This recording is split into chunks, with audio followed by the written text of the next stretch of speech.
नमस्कार साथियों, ब्रह्मोस क्लासेस में आप सभी का स्वागत है। का दिखाओ कुछ ऐसा कि दुनिया करना चाहे आपके जैसा। देखिए, आज का जो प्रमुख टॉपिक है स्टैटिक जीके में वो है शास्त्रीय भाषाएं। कुछ टॉपिक में आपको कवर करा चुका हूं जो कि आपके पेपर की दृष्टि से अति महत्वपूर्ण है।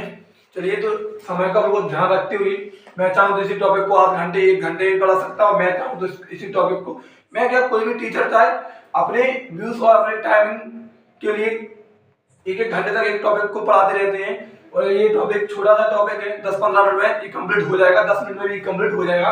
वो पेपर की दृष्टि से वही टॉपिक है जो लोग आधा घंटे 1-1 घंटे तक पढ़ाते रहते हैं। चलिए बात करते हैं शास्त्रीय भाषाओं की कि शास्त्रीय भाषा वर्तमान में कितनी है, कितनी अभी जोड़ी गई, क्या पेपर में तुमसे पूछेगा कौन सा मंत्रालय इनको जोड़ता है और कौन सी है, कब जोड़ी गई। ठीक है, तो अब तुमसे पूछ ले कि भारत में शास्त्रीय भाषाएं कितनी है।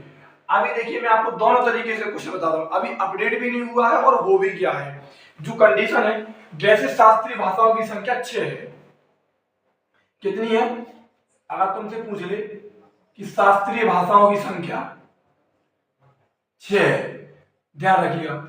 लेकिन अभी संस्कृति मंत्रालय ने 5 भाषाओं को और दर्जा दे दिया गया है। अब वर्तमान कंडीशन में पूछे, यदि ऑप्शन में 6 नहीं मिले तो फिर 11 मिलेगा 100%। रियलिटी में अगर वर्तमान में पूछे कि वर्तमान में शास्त्रीय भाषाएं कितनी हो गई, तो वर्तमान में जो क्लासिकल लैंग्वेज है, शास्त्रीय भाषाओं की बात करूं तो वर्तमान में शास्त्रीय भाषा हो गई 11। कितनी हो गई? 11। 5 शास्त्रीय भाषाओं को अभी और दर्जा दे दिया गया, 5 भाषाओं को। अगर तुमसे पूछे जो 6 थी वो कौन कौन सी थी, तो सबसे पहले बात करें तमिल, नंबर 1 बात करूं तमिल। नंबर 2 तुमसे पूछ ले तमिल के बाद संस्कृत। नंबर 3 संस्कृत के बाद बात करूं तो कन्नड़। कन्नड़ के बाद मलयालम। आगे तुमसे पूछ ले कन्नड़, मलयालम। मलयालम के बाद 5वें नंबर पे तेलुगु। और आगे तुमसे पूछे 6वें नंबर पे तो वो हो गई उड़िया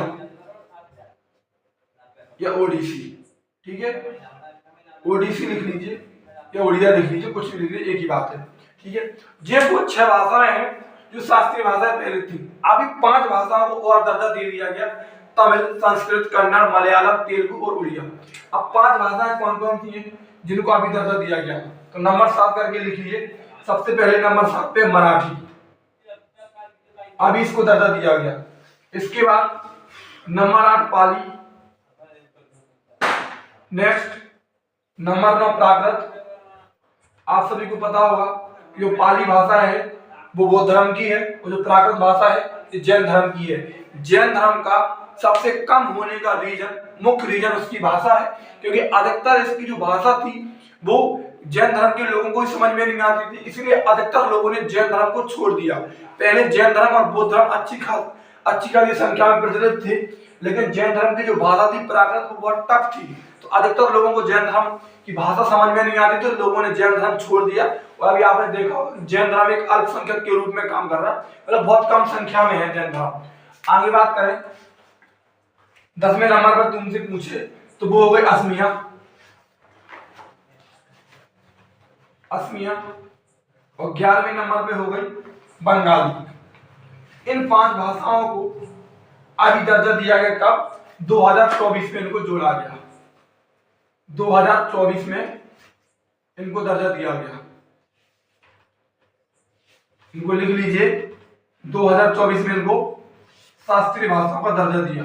अगर तुमसे पूछे कि शास्त्रीय भाषाओं का दर्जा कौन देता है, तो किसी भी भाषा को शास्त्रीय भाषा का दर्जा संस्कृति मंत्रालय देता है। कौन सा मंत्रालय? तो संस्कृति मंत्रालय। संस्कृति मंत्रालय शास्त्रीय भाषाओं का दर्जा देता है। शास्त्रीय भाषाओं का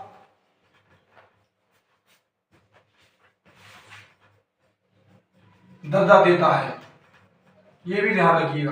कोई सी भाषा है यदि उसको तुम्हें क्लासिकल लैंग्वेज बनानी है तो ये दर्जा कौन देगा? संस्कृति मंत्रालय देगा। अगर बात करूं तमिल की, तो तमिल को कब शास्त्रीय भाषा का दर्जा दिया गया? 2004 में दिया गया। संस्कृत की तुमसे पूछ ले तो संस्कृत को 2005 में दिया गया। कन्नड़ की बात करूं तो कन्नड़ को 2008 में दर्जा दिया गया। आगे तुमसे पूछे तेलुगु, तेलुगु को भी 2008 में दर्जा दिया गया। मलयालम की बात करें तो मलयालम को 2013 में, और उड़ीसी की बात करें तो 2014 में। ध्यान रखिएगा, ये आपको सभी डेट शायद याद करनी है। तुमसे पूछे सबसे पुरानी शास्त्रीय भाषा कौन सी है, तो आप सभी को दिख रहा होगा डेट के हिसाब से कि सबसे पुरानी शास्त्रीय भाषा तमिल है।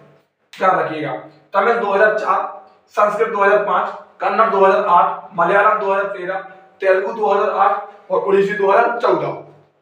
संस्कृति मंत्रालय शास्त्रीय भाषाओं को दर्जा देता है। वर्तमान में शास्त्रीय भाषाओं की संख्या 11 हो गई है, 5 को अभी और दर्जा दे दिया गया है, और वैसे शुरुआत में शास्त्रीय भाषाओं की संख्या 6 थी इससे पहले।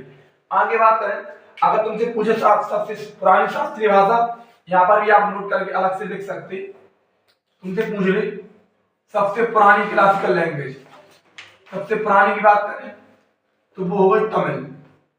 ठीक है, अब नवीनतम में कोई सी भी ऑप्शन में आ सकती, तो आप देख लेना मराठी, पाली, प्राकृत, असमिया, बंगाली। वैसे पहले उड़ीसी आती थी, लेकिन अगर 5 को एक साथ जोड़ा गया तो नवीनतम ये सब सभी हो गई। ठीक है, आगे बात करें, भारत में पूछे भारत में सर्वाधिक कौन सी भाषा बोली जाती है? अगर तुमसे पूछे भारत में सर्वाधिक कौन सी भाषा बोली जाती तो वो है हिंदी। ध्यान रखिएगा, भारत में सर्वाधिक कौन सी भाषा बोली जाती तो वो है हिंदी। अगर तुमसे पूछे भारत में सर्वाधिक दूसरे नंबर पे सबसे ज्यादा कौन सी भाषा बोली जाती है, दूसरे नंबर पर, तो वो है बंगाली। ध्यान रखिएगा, दूसरे नंबर पे सबसे ज्यादा बोली जाती बंगाली। अगर आगे तुमसे पूछ ले कि यूपी में, उत्तर प्रदेश में सर्वाधिक कौन सी भाषा बोली जाती, यूपी में सर्वाधिक कौन सी भाषा बोली जाती,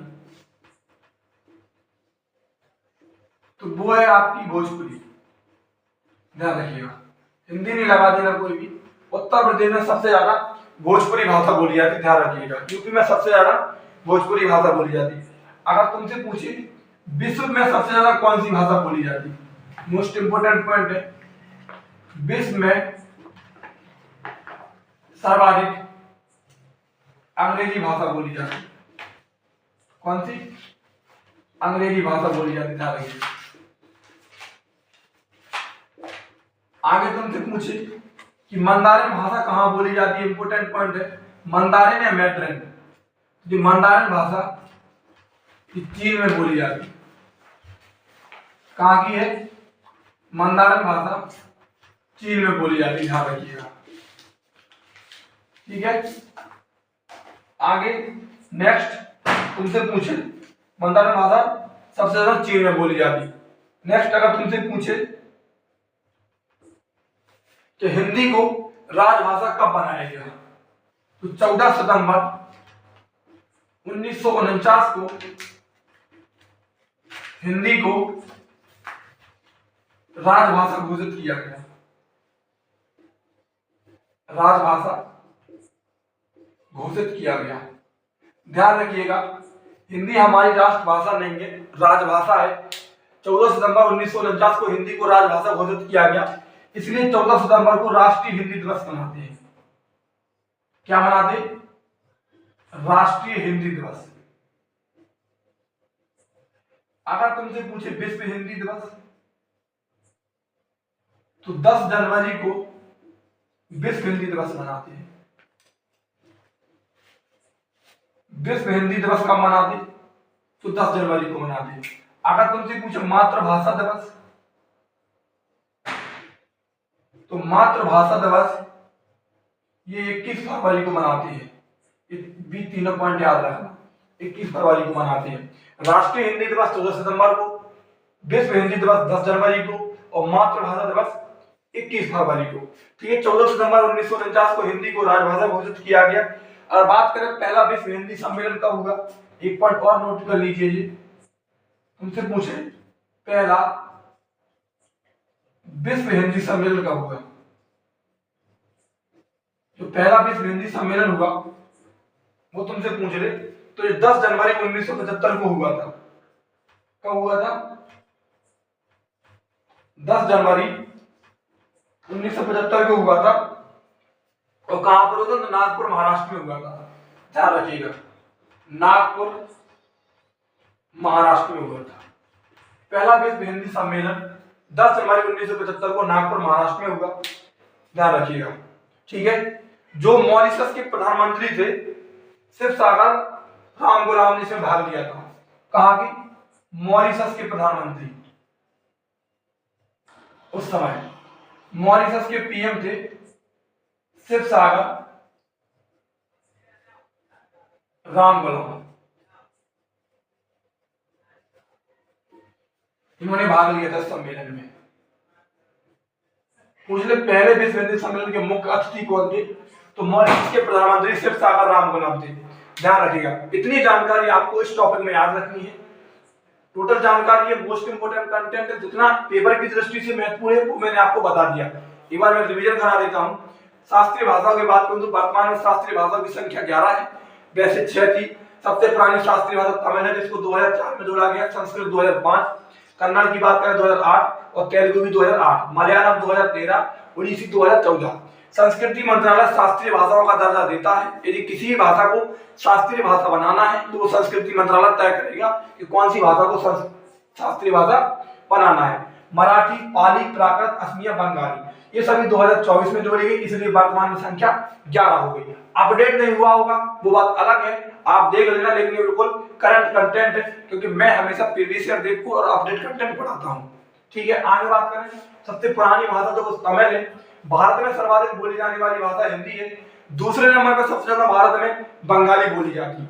यूपी में सबसे ज्यादा कौन सी भाषा बोली जाती है? तो भोजपुरी भाषा बोली जाती है।